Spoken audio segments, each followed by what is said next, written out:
Now listen to the conversation and answer questions 1 to 3. Hi, sit down, please.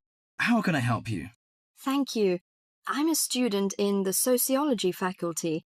I'm coming to ask for some information about renting a room in the college or near the campus. My name is Sarah. Yes, Sarah. How long have you been here in Sydney? You are not new, I suppose. No, I'm in my second year. I came to Sydney 18 months ago from Korea. Where are you living now? I live with my aunt in my cousin's room. It's pretty nice to live with my relatives, but unfortunately my cousin has finished his term and is returning from Britain next week. I have to rent a room for myself. Yes, it sounds a little unfortunate, but I suppose it's a good chance for you to have a deeper understanding to real world. I hope so.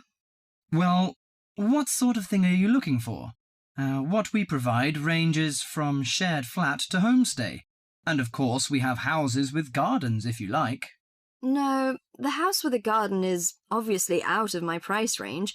Shared flat is not bad, but I prefer a homestay. I enjoy the feeling of living with the family. When do you plan to begin the rent? Next week, you just said? No, my cousin is arriving by next week, so I hope to move out by this weekend. This weekend, okay. The main area we deal with is around the university. Around the university, aha. Do you have anything near the northern gate of the university? You know, the sociology faculty is near the northern gate.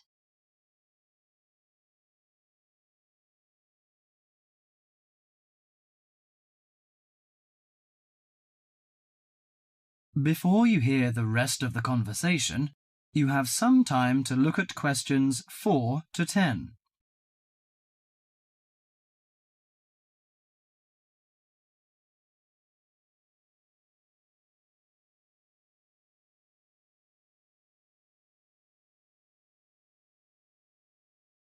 Now listen to the conversation and answer questions 4 to 10. Yes, what sort of price are you thinking of? Well, could you give me some idea? You know, I have no experience of renting a room. I don't know what price is reasonable, but I hope it's not over $300. I see. Usually the homestay ranges from $180 per month. Only $180? Yes, to $350 depending on a number of different factors. What does it depend on? Well, obviously the quality of the house, the facilities and extra services. Oh, I don't care about the quality very much, as long as it's clean. As to the facilities, I want the room with the separate bathroom. Kitchen isn't a necessity, because I don't want to cook by myself. I hope to have meals with the family if possible. Okay, let me check the files. Yes, I think this one might suit you. It's a family house with 2 vacant bedrooms. How about the owner of the house? I mean, is it a family or... According to the file, it is a retired lady. She wants to find college students as tenants. That's great. What's the condition of the rooms? The bigger bedroom is furnished and with a bathroom, and the rent is $320 per month. The smaller one charges $250. It is furnished too, but without bathroom. Oh, $320. It's a bit out of my range, but I think I prefer the bigger one. How about the meals? Well, the rent includes breakfasts and suppers. No lunches, however. You have to buy your lunch. That's no problem. I usually have my lunch in the college cafeteria. And that doesn't cover the water bill and electricity fee, but the laundry is included. Fine. Could you tell me the address? Yes, it's on 323 West Park Road. Let me get that down. 323. Okay, it's near the university. So, when can I have a look at the room? You know, I'm a little pressed for time. The file says the landlady is in every afternoon. So this week, say Friday? Oh, I'm afraid I can't make it then. I have a lecture on Friday afternoon till 5:30. How about Thursday? Okay, that's fine. Would 5 be okay? Yes, fine. Just come here. Yes, here in the student service office. Oh, before I forget, before moving, you have to pay 1 month's rent in advance. Really? Oh, I didn't know that before.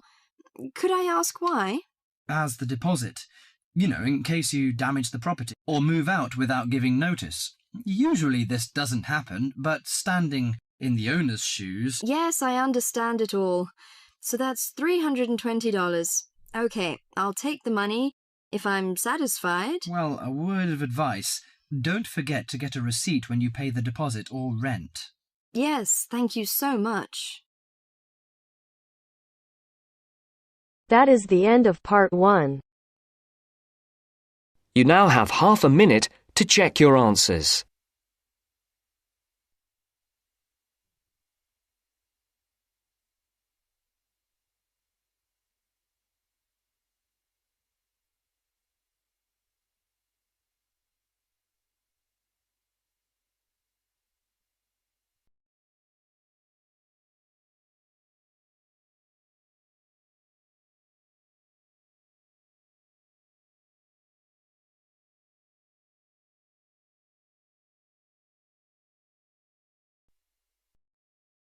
Now turns to part 2.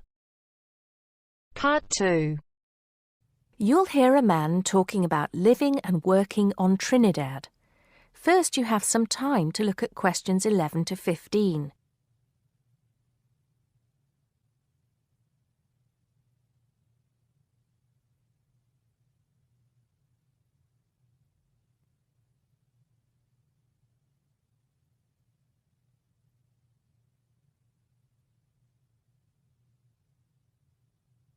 Now listen carefully and answer questions 11 to 15. Hi, I'm Steve Pinfold, and I'm here today to tell you about my gap year, which I took about 20 years ago. Unlike many students these days who go travelling or get some work experience between school and university, I decided to do something completely different after finishing my degree. I applied to work for a charity organisation. What it does is it sends people with particular skills to countries where those skills are needed. Apart from having some experience teaching English to summer school students, I didn't have any particularly useful skills, I thought, but luckily I was still accepted. I had to find the money for the flight, but you get free accommodation. I stayed with a family of 5. And you do get paid, but not much.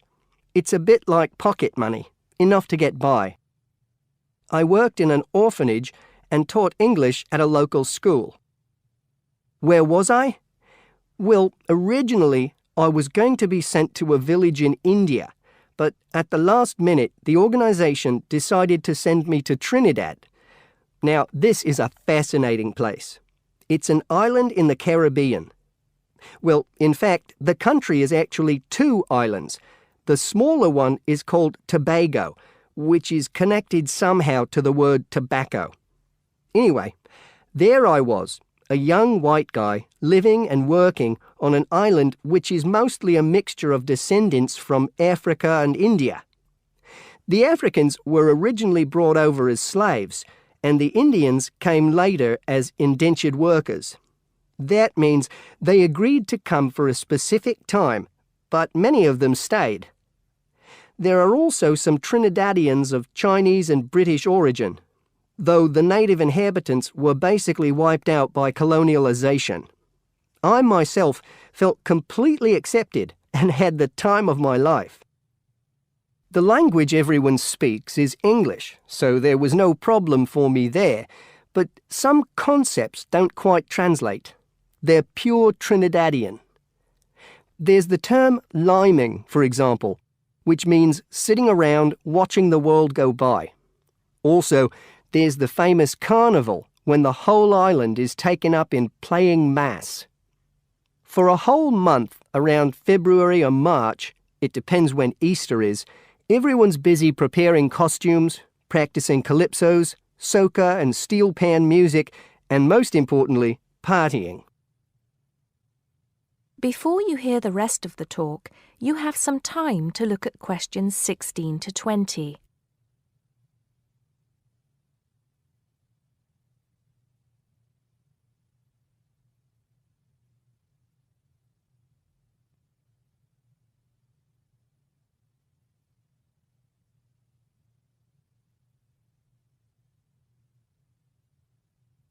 Now listen and answer questions 16 to 20. When the actual official carnival starts, it's days of 24-hour dancing in the streets. In Trinidad, it's called whining. You've probably seen this sort of thing on TV, in the more famous carnival in Rio, or even at the Notting Hill Carnival in London. Many people joined bands, each one of which has a theme. For example, the Sea or Jungle Fever, and they have costumes designed and made to go with the theme. These can cost $1,000 for the king and queen of each band. They're incredible. The whole city is a non-stop party zone, full of colour and sound. It's serious too. The bands are in competition and the winner gets $1 million. Sorry, I got a bit carried away with those memories. Back to my real job there. The orphanage was called St. Augustine's, and that's also the name of the place where it was, St. Augustine, a town just outside the capital city, Port of Spain. I didn't have any particular job description, just to be with the children and tell stories, sing songs and play games. Oh, and we also went camping in the jungle once. I could tell you a few stories about that particular escapade. Every time I arrived at the gate, kids would come running towards me, shouting, with big smiles on their faces.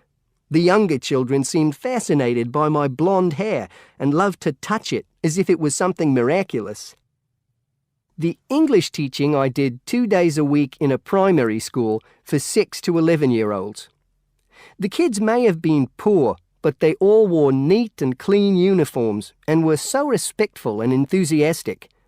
I've now been teaching for many years in different countries, and I still think those were the best students I've ever taught.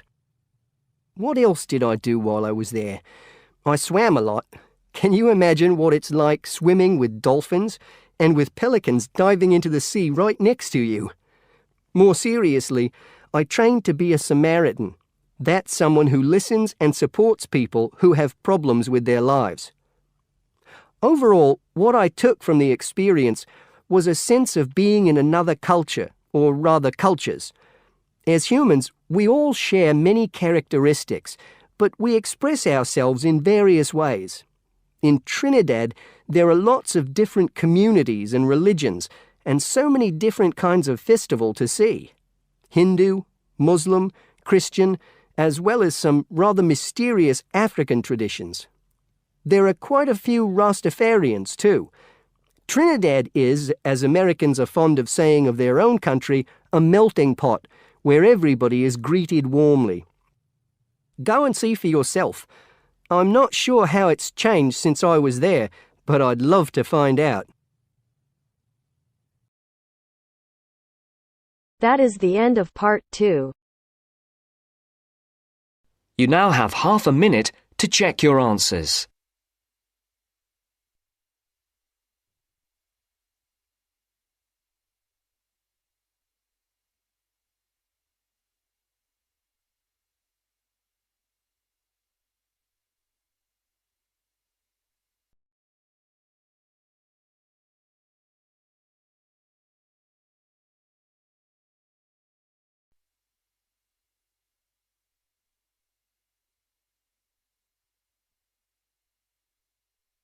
Section 3. You will hear 2 business studies students discussing a presentation they'll do on an article on working effectively in groups. First, you have some time to look at questions 21 to 26.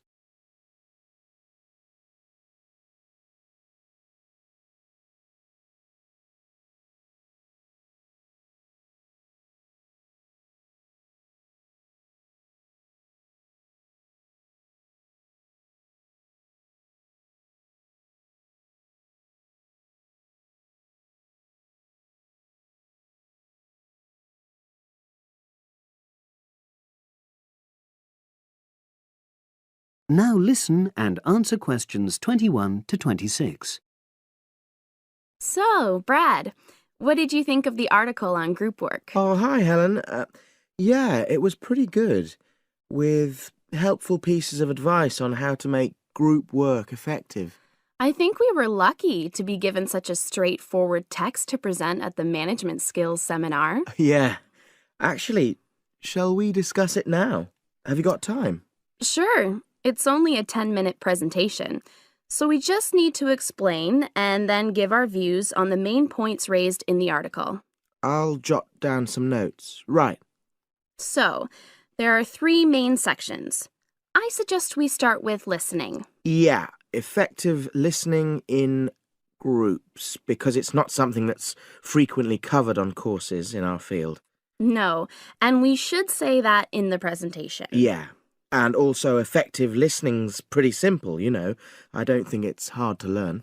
Well, people think it's easy, but in my experience, most of us tend to be very lazy listeners. Okay, I wouldn't argue with that.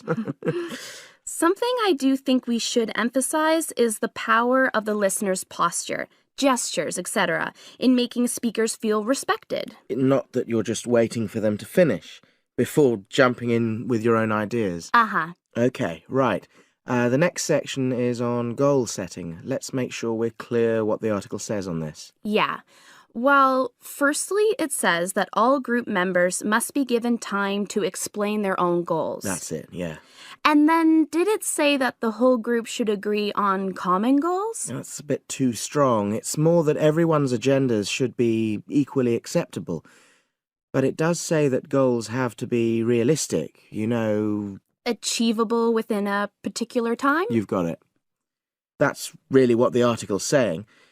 There isn't really any point in having ideals if group members know they won't come to anything within a reasonable period.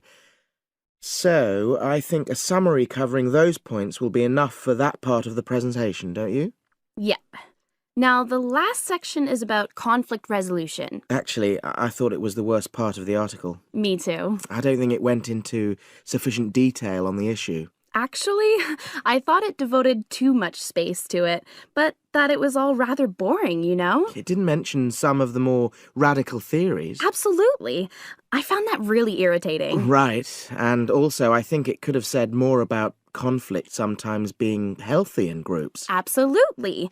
It just mentioned rather glibly about how we should avoid thinking of winners and losers, and that quick resolution of conflict is always desirable. Without explaining what these terms mean? Well, it gives quite detailed definitions, but doesn't develop a proper argument. Right. So, for the presentation, I think we just give some definitions and then explain what we felt were the weaknesses in the article's treatment of conflict resolution. Yeah, good. Now you have some time to look at questions 27 to 30.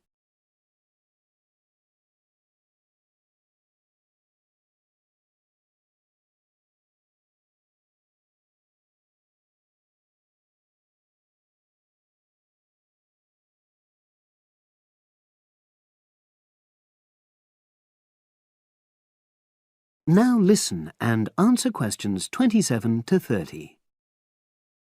So, let's think about what we have to prepare for the actual presentation. Well, I suppose we'll use PowerPoint, but I'm hopeless at using it, especially if it has any visuals. I really have to look into doing a course on it because I know I'll need it in the future. Don't worry, I'm quite happy using PowerPoint and I'll put it together when everything else is ready. That's a relief. But yes, do that later. Okay. Now, I heard the tutor saying we have to include some well-chosen quotations from the article. I'm not sure if we do. I'll email him to find out. No need, I can just have a look at the specs he gave us when he set the task. That'll be quicker. But the tutor definitely said we have to prepare a handout to go with the talk. I'm not really sure how we do that. Sarah did one last year. Who's she? She's doing the same option as me in marketing. I'll ask her advice on what to include. Great. So that just leaves the bibliography at the end. I suppose it'll mainly be articles. Yeah. So we'll just look on the web, and we can leave that till later. But we've been advised against that? Well, we could have a look through some journals in the library. I think we should start by looking through module handbooks. I think that'll give us some good leads. Yeah, you're probably right. So, that's all the topics. That is the end of section 3. You now have half a minute to check your answers.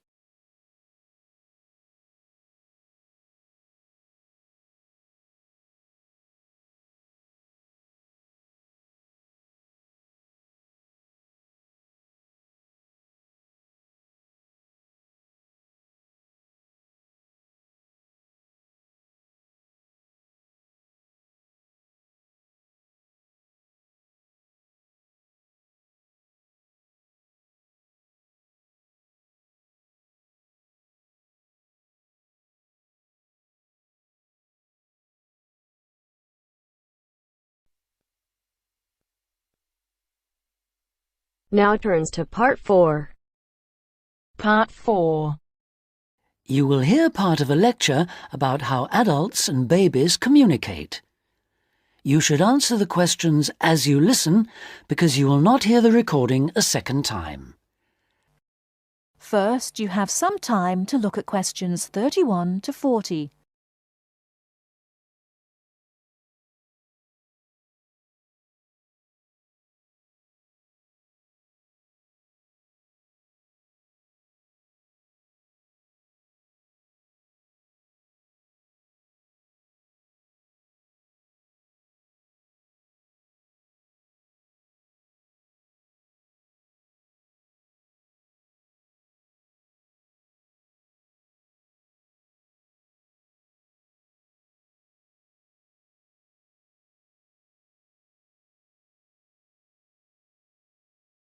Now, listen carefully and answer questions 31 to 40.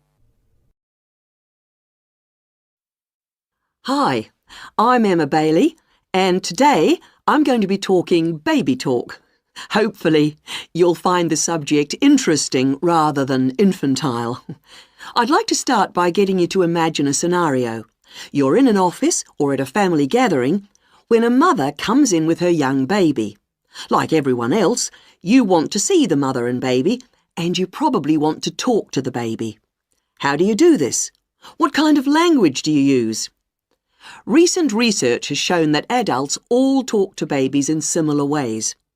They repeat phrases over and over again in a high-pitched sing-song voice with long vowel sounds.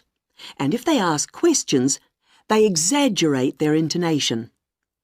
Researchers have discovered that this kind of language, which they have called motherese, is used by adults all over the world when they talk to babies. And according to a new theory, motherese forms a kind of framework for the development of language in children. This baby talk, so the theory goes, itself originated as a response to another aspect of human evolution, walking upright. In contrast to other primates, humans give birth to babies that are relatively undeveloped. So, whereas a baby chimpanzee can hold on to its four-legged mother and ride along on her back shortly after birth, helpless human babies have to be held and carried everywhere by their upright mothers. Having to hold on to an infant constantly would have made it more difficult for the mother to gather food. In this situation, researchers suggest, human mothers began putting their babies down beside them while gathering food. To pacify an infant distressed by this separation, the mother would talk to her offspring and continue her search for food. This remote communication system could have marked the start of motherese.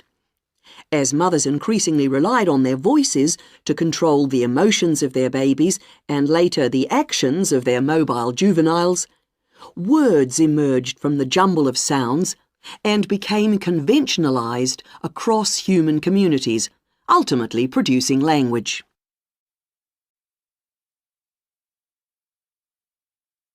Not all anthropologists, however, accept the assumption that early human mothers put their children down when they were looking for food. They point out that even modern parents do not do this. Instead, they prefer to hold their babies in their arms or carry them around in slings. They suggest that early mothers probably made slings of some kind, both for ease of transportation and to keep their babies warm by holding them close to their bodies. If this was the case, they would not have needed to develop a way of comforting or controlling their babies from a distance. It's not only anthropologists, but also linguists who challenge this explanation for how language developed. They say that although the motherese theory may account for the development of speech, it does not explain the development of grammar. Nor, they say, does it explain how the sounds that mothers made acquired their meaning.